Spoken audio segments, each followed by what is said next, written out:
За та энэ улс их орондоо болж байгаа ерөн шийдвэрлэж ирэн жоохон мэдгүй байгаа юм шиг байна тийм ээ.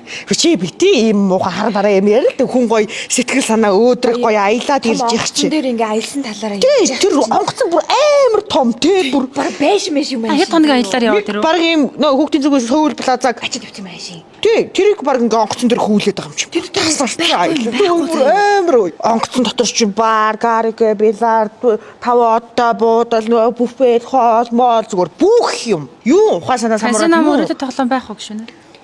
Байсан. Босоод ямар санагдаж байна. Далаа иргэл дээрээ бүр залуучууд амар гойцоо. Ямар шугамар аялсан бэ?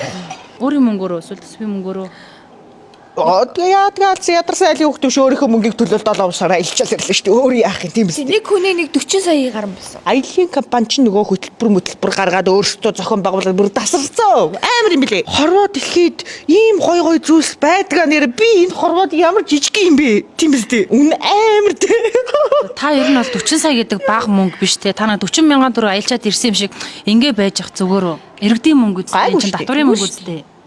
Гайгүй шүү дээ. Яагаад байгаа. Та татварын мөнгөөр аялж Хатаад энэ тийм атачтай хөдөлсөн авгаанаар ингэдэг байхгүй аялсан гэхээр мөр үхлээ энэ бүр. Чи бүр шээс чи гойж шүү дээ.